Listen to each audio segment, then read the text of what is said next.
బీసీలు, ఎస్సీలు, ఎస్టీలు, మైనార్టీలు ఓట్ బ్యాంక్గా ఉపయోగించుకొని కనీసం టికెట్లు ఇవ్వలేకపోతే వాళ్ళకి నీ తాడేపల్లి కొంపలో కనీసం సమయం ఇచ్చావా వాళ్ళు కలవటానికి? మొన్న కర్నూలు ఎంపీ బీసీ నాయకుడు సమయం ఇచ్చావా? వస్తే వెనక్కి పంపించావు కదా.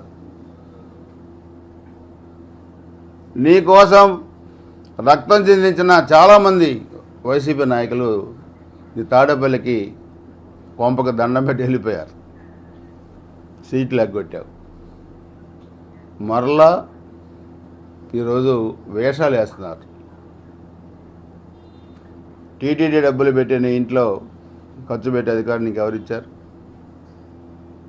నువ్వు వెళ్తే తిరుపతి దేవుడికి నమస్కారం పెట్టుకోవాలి. తిరుపతి డబ్బులు పెట్టి నీ ఇంట్లో సెట్టింగ్ వేసే అధికారం నీకు ఎవరిచ్చారని అడుగుతున్నా. అవన్నీ మనోభావాలు దెబ్బతీయటం కాదా అని నేను అడుగుతున్నా. కులాలను గౌరవించుకోవచ్చు, మతాలను గౌరవించుకోవచ్చు, కానీ దేవుడి సొమ్ముని అన్యాక్రాంతం చేయటం అది ఎంతవరకు సబ్బో ఆలోచించాలి అందరూ కూడా. అందుకే ఈరోజు కేసులు అడ్డగోలుగా పెట్టి నాయకులు మీద అరెస్ట్ చేశారు, ఆస్తులు ఆక్రమించుకున్నారు, దౌర్జన్యాలు చేశారు.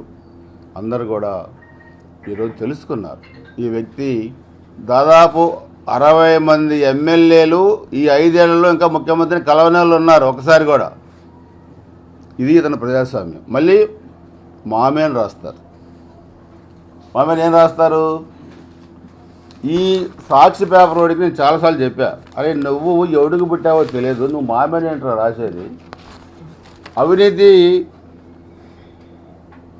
పుత్రిక, సాక్షి పత్రిక. వీడికి నీతి జాతి అసలు లేదు. వీడికి ఈ సాక్షివాడికి సాక్షి పత్రిక కానీ సాక్షి ఛానల్కి కానీ వీడు రాస్తాడు మామేనా. మీ పిల్లలు ఇంటర్మీడియట్ మరియు ఎంసెట్ చదువుతూ సబ్జెక్ట్స్లో కన్ఫ్యూజ్ అవుతున్నారా? కాన్ఫిడెన్స్ లెవెల్ తక్కువగా ఉందా? రిపీటెడ్ మిస్టేక్స్ చేస్తున్నారా? అయితే మీకోసమే ఉంది Rise app. 1 lakh question bank, performance analysis, online classes by experts, ఇంకా మరెన్నో ఫీచర్స్ తో మీ ముందుకొచ్చింది Rise. Rise, the perfect guide. Description లో ఉన్న లింకును ఉపయోగించి సబ్స్క్రైబ్ అవ్వండి. సీనియర్ల మౌనం, సందేహం. టీడీపీని వేడతారని ప్రచారం.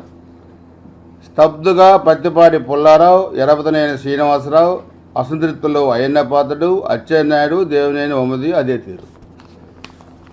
లోన మా ఫోటోలు వేసి వీడేం రాస్తాడు? పరపతి తగ్గిన ఎరపతనేని, సీనియర్ల మౌనం, సందేహం, అయ్యన్న పాత్రుడు. ఎందుకంటే మేమేగా తిట్టేది ఎక్కువ, మేమే రాస్తారనమాట. అయ్యన్న పాత్రుడు, పుల్లారావు, పరపతి తగ్గిన ఎరపతనేని నా ఫోటో వేస్తాడు వీడు. మేము పార్టీ మారుతామంట. నేను మొన్న కూడా ఒక వీడియో రిలీజ్ చేశాను.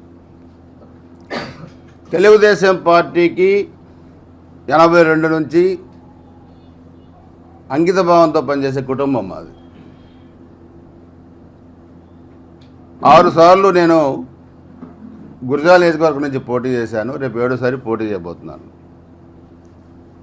చంద్రబాబు నాయుడు గారు, ఎన్టీ రామారావు గారు నన్ను ఆదరించారు రాజకీయాల్లో.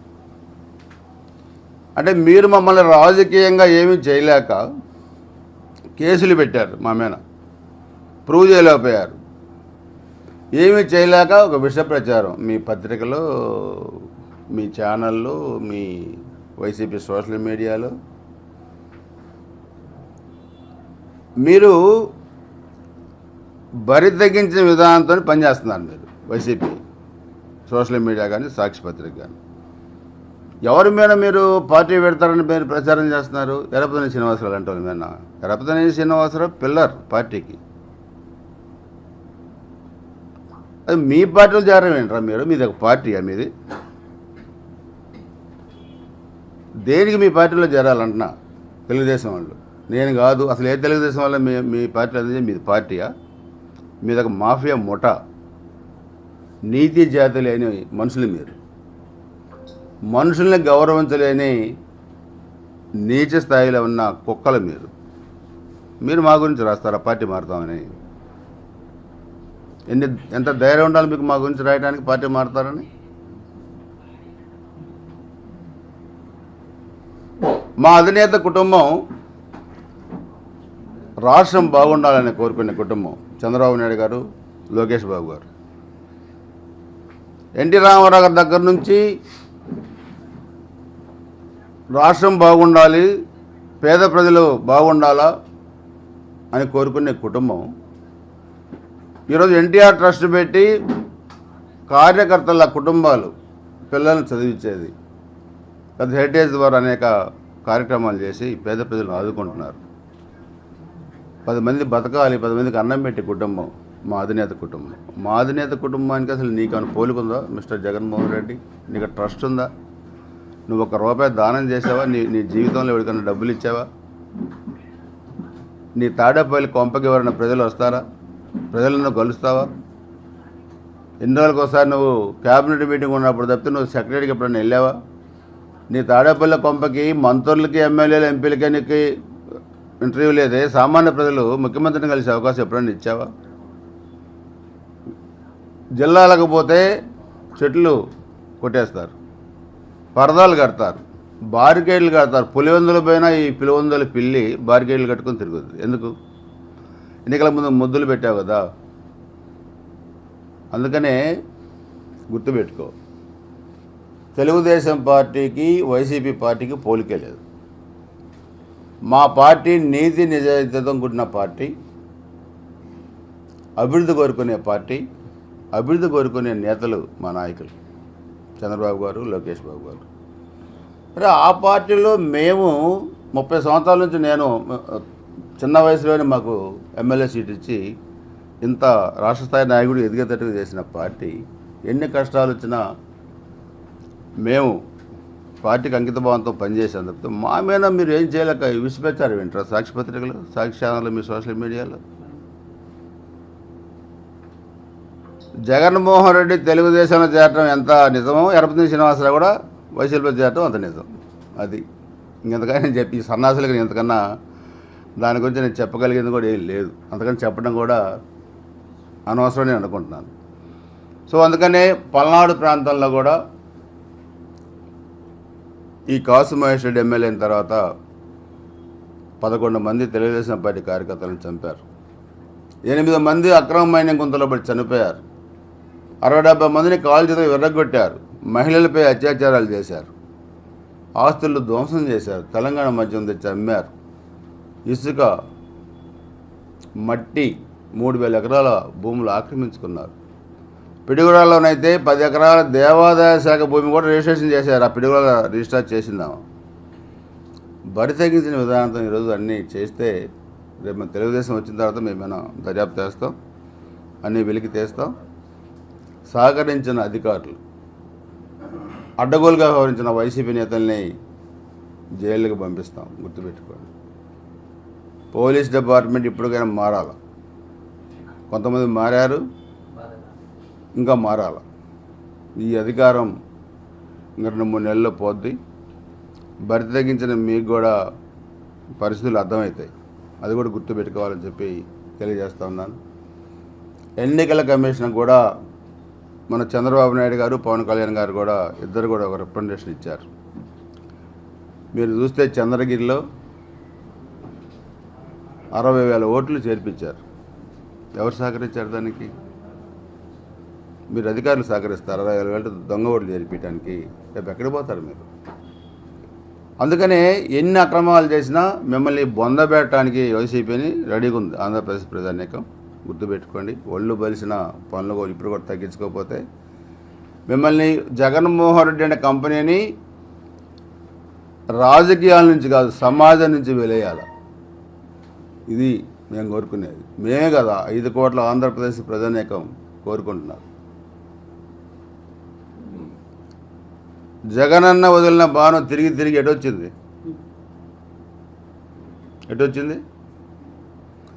తల్లిని చెల్లిని గౌరవించలేని నువ్వు, తల్లిని చెల్లిని ఇంట్లో గుండా గెంటేసి నువ్వు మహిళల్ని కాపాడతావా? ఆంధ్రప్రదేశ్లో ఏం కాపాడతావు నువ్వు మహిళల్ని?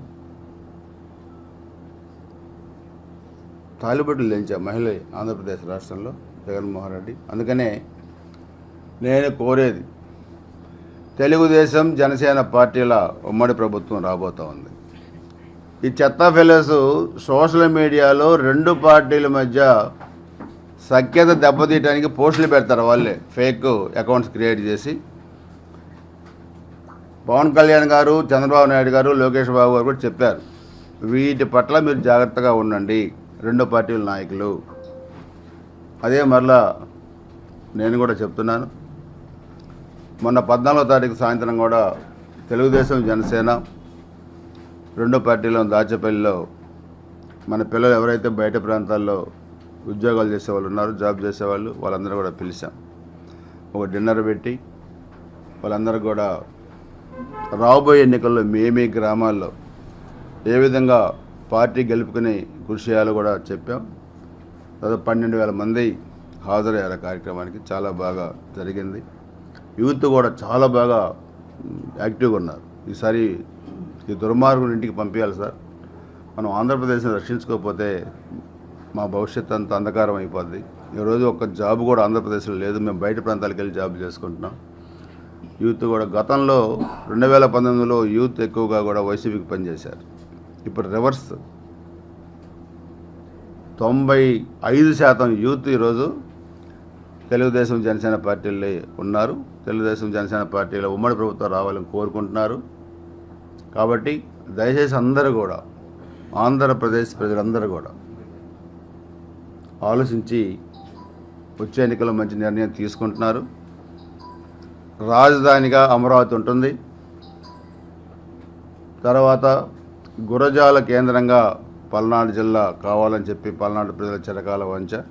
దాన్ని కూడా మేము మా ఉమ్మడి మేనిఫెస్టో వచ్చిన తర్వాత గురజాల నియోజకవర్గానికి కూడా ఒక సపరేట్ మేనిఫెస్టో ఉంటుంది.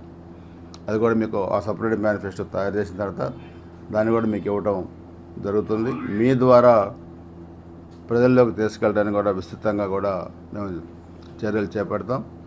దయచేసి అందరూ కూడా ముఖ్యంగా రాబోయే ఈ 2-3 నెలలు మీడియా ఈరోజు రాజకీయ పార్టీల ప్రచారం కానీ, లేకపోతే తప్పొప్పులను కానీ, వ్యవస్థలో లోపాలు కానీ అన్నిటినీ ప్రజల దగ్గర తీసుకెళ్లేది శక్తివంతమైన మీడియా కూడా దయచేసి ఈరోజు రాష్ట్రంలో జరుగుతున్న పరిస్థితిని కూడా అర్థం చేసుకొని మీరు కూడా ప్రజాస్వామ్యాన్ని బతికించడంలో మీ వంతు సహకారం కూడా ఉండాలని చెప్పి కూడా కోరుకుంటూ అందరికీ నమస్కారం. అందరికీ మరొకసారి నూతన సంవత్సర శుభాకాంక్షలు. నిన్ననే సంక్రాంతి కనుమ కూడా అయిపోయింది. మరలా సంక్రాంతి కనుమ శుభాకాంక్షలు, నూతన సంవత్సర శుభాకాంక్షలు. నమస్కారం.